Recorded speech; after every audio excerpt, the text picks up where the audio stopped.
Charge क्या होता है? किसी भी बॉडी की प्रॉपर्टी होती है। ये चार्ज कोई बॉडी नहीं होता, ये किसी भी बॉडी की प्रॉपर्टी होती है। और वो प्रॉपर्टी क्या होता है कि जब किसी बॉडी में ये प्रॉपर्टी आ जाए, ताकि चार्ज आ जाए, तो वो अपने चारों तरफ, वो बॉडी अपने चारों तरफ एक फील्ड क्रिएट कर लेता है।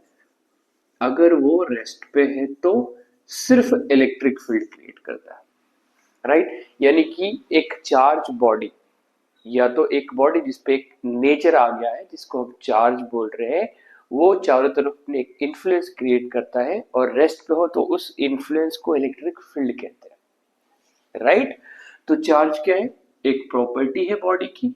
चार्ज बॉडी नहीं होता, जो अपने चारों तरफ फील्ड क्रिएट करता है। अगर रेस्ट पे हो तो इलेक्ट्रिक फील्ड, और अगर मोशन में हो तो इलेक्ट्रिक फील्ड के साथ मैग्नेटिक फील्ड भी क्रिएट करता है। Electric field plus magnetic field plus electromagnetic wave भी रेडिएट करता है। वो डिपेंड करता है कि कांस्टेंट है या एक्सीलरेट कर रहा, राइट। पर कुल मिला के हम बात कर सकते हैं कि चार्ज बॉडी की प्रॉपर्टी होती है जो अपने चारों तरफ फील्ड क्रिएट करके रखता है और दूसरे चार्ज बॉडी को अट्रैक्ट और रिपेल करता है। तो हम क्या लिख सकते हैं? Charge a property of a body by virtue of which it attracts और repel another charge body and it creates field around it. Rest पे हो तो इलेक्ट्रिक फील्ड, मोशन में हो तो electric field, magnetic field and electromagnetic wave भी radiate कर सकता है, राइट। तो कुल मिला के चार्ज बॉडी की प्रॉपर्टी होती है। इसको समझ सकते हैं थोड़ा सा डिटेल में कि मान लो यहाँ पे बहुत सारे लोग इस इंतजार में बैठे हुए कि कोई इस गली से आएगा, रास्ते से आएगा और हमें हेल्प करता हुआ आगे बढ़ेगा, राइट। तो मान लो एक बंदा यहां से गया और सबको कुछ ना कुछ अपने हिसाब से डोनेट करके आगे बढ़ा। दूसरा आया, वो सीधा निकल गया। तीसरा आया, वो ये सोच रहा है कि भाई इसके पास इतने पैसे हो गए, लेके भाग जाए क्या। Just I am making this to understand, ऐसा कुछ मतलब नहीं है। तो ये हर कोई अपना डिफरेंट डिफरेंट क्या शो कर रहा है? नेचर। तो उसी नेचर को हम चार्ज कहते हैं जब ऐसा कुछ शो करने लगता है बॉडी, राइट। इसकी यूनिट क्या होती है? चार्ज की यूनिट होती है कूलम। कैसी यूनिट कूलम होता है? S I. ऐसा यूनिट कूलम होता है जिसको सी से रिप्रेजेंट करते हैं। इसकी सी जी एस यूनिट होता है E S U, that is electrostat unit. ये हो गया सी जी एस यूनिट। और इन दोनों में क्या रिलेशन होता है? 1 कूलम जो होता है वो 3 इंटू 10⁻⁹ ESU के बराबर होता है, राइट। अब जब पहली बार चार्ज के बारे में पता चला था तो वो दो डिफरेंट नेचर शो करता था, राइट। मतलब कभी वो रिपेल भी करता था, कभी अट्रैक्ट भी करता था, और ये पूरी तरह कंफर्म था कि ये ना ग्रेविटेशनल है ना मैग्नेटिक है, व्हाटएवर। तो हमें दोनों का नाम देना था। जब इलेक्ट्रॉन प्रोटॉन का नाम आया तो कैसे नाम आया? क्योंकि दो डिफरेंट नेचर था, तो एक को इलेक्ट्रॉन बोल दिया, एक को प्रोटॉन बोल दिया। ऐसा नहीं है कि ये नेगेटिव है इसलिए इलेक्ट्रॉन, हमें नाम देना था तो हमने ऐसा नाम दे दिया, राइट। अब हम बात करते हैं कि जो ये चार्ज है ये कितने टाइप का होता है। तो चार्ज के टाइप्स की बात करें तो 2 टाइप का होता है चार्ज, राइट। एक होता है पॉजिटिव चार्ज, एक होता है नेगेटिव चार्ज। पॉजिटिव चार्ज किसको बोलते हैं? जिसके नंबर ऑफ इलेक्ट्रॉन्स जिस बॉडी में कम हो। और नेगेटिव चार्ज किसको बोलेंगे? जिसमें नंबर ऑफ इलेक्ट्रॉन्स ज्यादा हो, राइट। क्योंकि जब कोई बॉडी चार्ज होता है, मतलब मैं धीरे धीरे आपको ये चीज समझाऊंगा, अभी बहुत इनिशियल स्टेज है। इलेक्ट्रॉन का एक्सचेंज बहुत इजीली होता है, इसलिए हम इलेक्ट्रॉन के कंपैरिजन में बात करते हैं कि कोई बॉडी न्यूट्रल बॉडी मान लो, उस पे number of electrons and proton बराबर होगा। अगर उस पे इलेक्ट्रॉन कम है, इलेक्ट्रॉन्स कम है, तो हम उसको बोले भाई वो पॉजिटिव चार्ज हो गया, और इलेक्ट्रॉन ज्यादा है तो हम बोले वो नेगेटिव चार्ज हो गया, और इक्वल है तो विल से कि ये न्यूट्रल बॉडी है। तो 2 टाइप का होता है charge, positive and negative. Okay, तो अब हम बात करेंगे प्रॉपर्टीज ऑफ चार्ज की। मतलब चार्ज खुद एक प्रॉपर्टी है और हम उसके प्रॉपर्टीज के बारे में बात करने वाले। तो सबसे पहला प्रॉपर्टी क्या है कि जो लाइक चार्जेस होते हैं, सेम नेचर वाले चार्ज होते हैं, वो एक दूसरे को क्या करते हैं? रिपेल करते हैं, positive positive and negative negative, ये रिपेल करता है एक दूसरे को, ये पहली प्रॉपर्टी। और क्या है इसमें कि जो डिफरेंट नेचर वाला होता है नेगेटिव और पॉजिटिव, ये एक दूसरे को अट्रैक्ट करते हैं। और जब एक न्यूट्रल और एक चार्ज बॉडी को आपस में रख दे, एक न्यूट्रल और एक चार्ज बॉडी को आपस में रख दे, तो ये भी एक दूसरे को क्या करते हैं, अट्रैक्ट करते हैं ड्यू टू इंडक्शन। इसमें होता क्या है कि जब हम चार्ज बॉडी को, एक चार्ज बॉडी को मान लीजिए पॉजिटिव चार्ज पे नंबर ऑफ इलेक्ट्रॉन्स कम है, एक न्यूट्रल के पास लेके आते हैं, न्यूट्रल के पास लेके आते हैं, तो होता क्या है, ये पॉजिटिव इन पॉजिटिव को रिपेल करता है, इलेक्ट्रॉन को अट्रैक्ट करते हैं। तो नया सिचुएशन में क्या हो जाता है, इलेक्ट्रॉन पास पास आ जाता है, प्रोटॉन दूर दूर चला जाता है। और यहाँ पे जो प्रोटॉन है, ये पॉजिटिव और इन इलेक्ट्रॉन के बीच में अट्रैक्शन है, और ये पॉजिटिव इन पॉजिटिव और रिपल्सन है। पर क्योंकि ये क्लोज है और फोर्स की वैल्यू दोनों जगह मतलब चार्जेस सेम है पर डिस्टेंस ये ज्यादा है, तो यहाँ रिपल्सन जो होगा वो थोड़ा कम स्ट्रेंथ का होगा, दैट्स व्हाई ये अट्रैक्ट कर जाएगा, अट्रैक्शन डोमिनेट कर जाएगा। तो ये पहली प्रॉपर्टी हो गई। दूसरी प्रॉपर्टी की बात करें, चार्ज स्केलर क्वांटिटी होता है, क्योंकि इसके पास डायरेक्शन तो है ही नहीं, scalar quantity, right. Third property की बात करें अगर हम लोग, charge is quantized. Charge is quantized का क्या मतलब है, इसको थोड़ा समझते हैं। कि मान लेते हैं क्वांटाइजेशन का मतलब क्या होता है, मैं आपको समझा देता हूँ, फिर वो चार्ज से रिलेट करेंगे। कि मान लो एक बार किसी ने बैंक खोला, पहली बार एक बैंक खुला इंडिया में, और सिर्फ हार्ड कैश में एक्सचेंज होने वाला है, वहां पे ऐसे ऑनलाइन एक्सचेंज नहीं है, बिल्कुल हार्ड कैश में एक्सचेंज होने वाला। यहाँ पे पहली बार बैंक खुली है तो लोग गए, तो सबसे मिनिमम जो इंडियन करेंसी में हार्ड कैश में डिपॉजिट किया जा सकता है वो कितना है, 1 रुपी, 1 रुपया, राइट। तो जो सबसे छोटी एक्सचेंजेबल वैल्यू होती है उसको हम लोग क्वांटा कहते हैं, दिस इज क्वांटा। अब अगर ये जमा करेगा तो मिनिमम 1 रुपया कर सकता है या तो 10 रुपए। अगर उसने 10 रुपए किए तो वो 10 जो है वो मिनिमम एक्सचेंजेबल वैल्यू का इंटीग्रल मल्टीपल है। या अगर उसने 100 किए तो 100 भी मिनिमम एक्सचेंजेबल वैल्यू का 100 टाइम्स इंटीग्रल मल्टीपल है। तो अब जो भी डिपॉजिट्स होगा वो मिनिमम एक्सचेंजेबल वैल्यू जो क्वांटा है उसके इंटीग्रल फॉर्म में जमा होगा। तो हम बोलेंगे जो एग्जिस्टेंस है इस बैंक में पैसे का वो क्वांटा के इंटीग्रल फॉर्म में है। इस टाइप के एग्जिस्टेंस को हम बोले कि मनी क्वांटाइज्ड है। जब कोई मिनिमम एक्सचेंजेबल वैल्यू के इंटीग्रल फॉर्म में एग्जिस्ट करता है तो हम उसको बोलते हैं क्वांटाइज्ड, और जो सबसे मिनिमम एक्सचेंजेबल वैल्यू होता है उसको हम लोग बोलते हैं क्वांटा, राइट। तो हम बोले जितने पैसे हैं अंदर वो क्वांटाइज्ड है। अब बात करते हैं कि मान लो मास की बात करें, तो मास एक्सचेंज करने के लिए हमें ढूंढना पड़ेगा पहले क्वांटा, कि क्वांटा क्या है मास का। एक बार क्वांटा मिल जाएगा तो हम बोले भाई क्वांटा मिल गया तो इसका इंटीग्रल मल्टीपल में एग्जिस्ट होता होगा तो क्वांटाइज। तो मास की मिनिमम वैल्यू क्या पॉसिबल है, जैसे आप किसी से मांगने कि भाई ये मास दे दो जितना कम पॉसिबल है, तो वो कितना देगा, 1 ग्राम। मतलब चीनी मांगने गए 1 ग्राम, हाफ ग्राम, 0.005 ग्राम, कितना मिनिमम पॉसिबल है। आप ढूंढ ही नहीं पा रहे हो कि सबसे छोटा एक्सचेंजेबल वैल्यू मास का क्या है।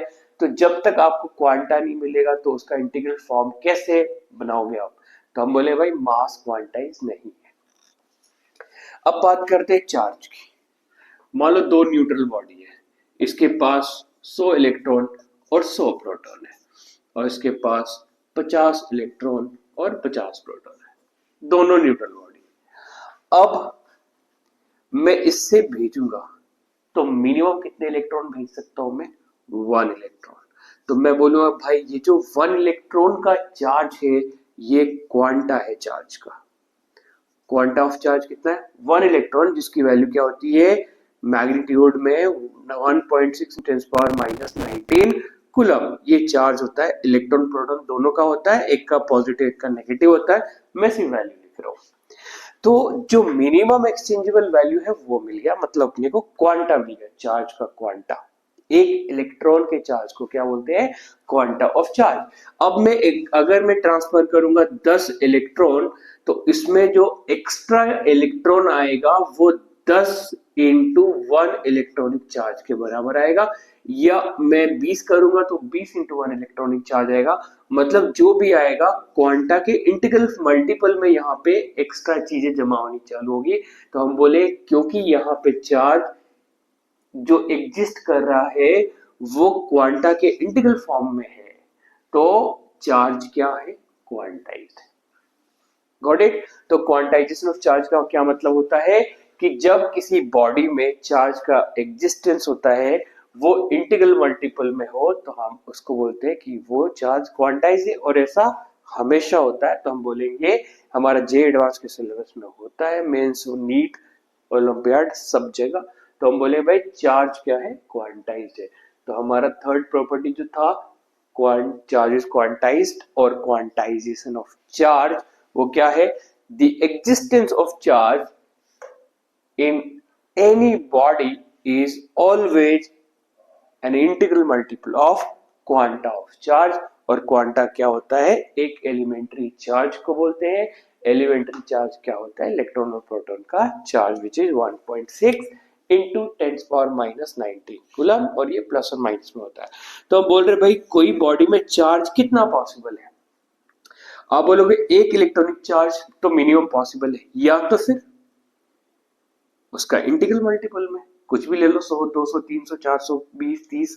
तो चार्ज की वैल्यू जो होती है Q is equal to n e, जो आपने क्लास 10th में पढ़ा होगा उसका यही मतलब है कि चार्ज का एग्जिस्टेंस या तो एक इलेक्ट्रॉनिक चार्ज होगा या तो उसका इंटीग्रल फॉर्म में होगा, इंटीग्रल मल्टीपल होगा। तो ये एक इंटीग्रल वैल्यू है, राइट? अब ये चार्ज बॉडी पे प्लस भी हो सकता है माइनस भी हो सकता है। अगर 10 इलेक्ट्रॉन इसमें गया तो 10 इलेक्ट्रॉनिक चार्ज यहाँ पे आ गया नेगेटिव में, और यहाँ से 10 गायब हो गया, तो ये 10 इलेक्ट्रॉनिक पॉजिटिव चार्ज आया और ये 10 इलेक्ट्रॉनिक नेगेटिव चार्ज आया, तो ये नेगेटिव बन गया, ये पॉजिटिव बन गया। तो चार्ज जो है प्लस माइनस दोनों पॉसिबल है, विच इज एनी मतलब नंबर ऑफ इंटीग्रल वैल्यू, और ये है इलेक्ट्रॉनिक चार्ज। इसी का मतलब होता है क्वांटाइजेशन ऑफ चार्ज, राइट? अब हम फोर्थ प्रॉपर्टी की बात करते हैं, विच इज कि चार्ज जो है वो स्पीड पे डिपेंड नहीं करता, राइट? चार्ज स्पीड से इंडिपेंडेंट होता है। हालांकि मास जो है वो स्पीड पे डिपेंड करता है, और मास की जो डिपेंडेंसी है स्पीड के साथ वो ऐसा है, m जो वेरिएबल होता है बेटा वो होता है m जो रेस्ट कंडीशन में वैल्यू है divided by 1 minus v square by c square, जहाँ पे v है इस बॉडी की स्पीड और c है स्पीड ऑफ लाइट। तो मास इस तरह से वैरी करता है स्पीड के साथ, बट जो हमारा प्रॉपर्टी है वो चार्ज के लिए, तो हम क्या बोलेंगे? चार्ज जो है वो स्पीड पे डिपेंड नहीं करता, तो charge is independent of speed। charge is independent of speed। Okay, अब हम बात करते हैं नेक्स्ट प्रॉपर्टी की, कंजर्वेशन ऑफ चार्ज। इसका क्या मतलब है कि चार्ज का जो एग्जिस्टेंस होता है in an isolated system is always conserve. इसका क्या मतलब है कि मान लो इस रूम में मान ले 10 लोग हैं और थोड़े थोड़े पैसे सबके पास है, और अगर रूम को लॉक कर दिया जाए कि बाहर से ना पैसे आएंगे ना बाहर पैसा जाएगा, तो अब इस रूम में मान लेते हैं किसी के पास 10,000 है, किसी के पास 5 है, 2,000 1,000 जितना है मिला के हमने मान लिया 50,000 है। अब वो 50,000 किसी एक को दे दे या इक्वली बांट दे या 2 जने को दे दे, कुछ भी करे, वो पैसा इस क्लासरूम में कंजर्व रहने वाला 50,000 अगर हमने बाहर से एक्सचेंज बंद कर दिया। तो जब हम एक्सचेंज बंद कर देंगे तो उस सिस्टम को, उस जगह को बोलते हैं आइसोलेटेड सिस्टम, आइसोलेट किया हुआ सिस्टम। तो वैसे ही अगर देखा जाए कि इसके पास 100 इलेक्ट्रॉन्स और 100 प्रोटॉन्स है, और इसके पास 50 इलेक्ट्रॉन और 50 प्रोटॉन है। ठीक है, हमने इसको 5 इलेक्ट्रॉन दे दिया, तो यहाँ पे 25 इलेक्ट्रॉन्स हो गया और 100 प्रोटॉन्स हो गया, और यहाँ पे क्या हो गया 55 इलेक्ट्रॉन्स और 50 प्रोटॉन। तो ये पॉजिटिव चार्ज हो गया और ये नेगेटिव चार्ज हो गया, 5 electronic positive, 5 electronic negative charge हो गया। तो आपने एक न्यूट्रल बॉडी को चार्ज कर दिया, और हमारा स्टेटमेंट था कि चार्ज ऑलवेज कंजर्व रहता है। तो देखा जाए तो एक्चुअली में अगर मैं इसको एक सिस्टम के अंदर बंद कर दूं जो आइसोलेटेड किया हो, एक्सचेंज जहां पे बंद हो, तो पहले जो इलेक्ट्रॉन था वो 150 इलेक्ट्रॉन और 150 प्रोटॉन था। अब भी देखा जाए तो 150 इलेक्ट्रॉन और 150 प्रोटॉन है। अगर हमने एक्सचेंज बंद कर दिया तो जो नंबर ऑफ चार्ज की जो वैल्यू है वो ऑलवेज क्या रहने वाली है, कंजर्व। तो ये हमारा प्रॉपर्टी है कंजर्वेशन ऑफ चार्ज। स्टेटमेंट में क्या लिखेंगे कि charge is always conserve in an isolated system. Isolated system में चार्ज हमेशा क्या होता है, कंजर्व होता है, राइट। अब लास्ट प्रॉपर्टी की बात करते हैं, प्रॉपर्टी नंबर 6 कि मान लो ए एक पॉजिटिव चार्ज बॉडी है और बी के बारे में कोई आइडिया नहीं, पर दोनों के बीच में अट्रैक्शन चल रहा है। तो बताओ बी क्या होगा, नेगेटिव या न्यूट्रल भी पॉसिबल है? आप बोले न्यूट्रल भी पॉसिबल है, हमने दिखाया आपको इंडक्शन के थ्रू अट्रैक्शन पॉसिबल होता है। यानी कि बी अगर न्यूट्रल हो तब भी अट्रैक्शन पॉसिबल है, यानी कि अट्रैक्शन हो रहा है, तो हम कंफर्म नहीं बता सकते कि दोनों बॉडी चार्ज है कि नहीं। फिर से लेते हैं, ए बी ये पॉजिटिव है पर दोनों के बीच में रिपल्सन हो रहा है, तो कंफर्म है कि ये भी पॉजिटिव होगा। इसका क्या मतलब है कि अगर रिपल्सन हो रहा है तो ये कंफर्म है दोनों बॉडी चार्ज होगा। तो हमारा 6th प्रॉपर्टी क्या है, repulsion is the surest test of electrification। इसका मतलब ये है कि रिपल्सन है कंफर्मेशन इस बात का कि बॉडी चार्ज है कि नहीं।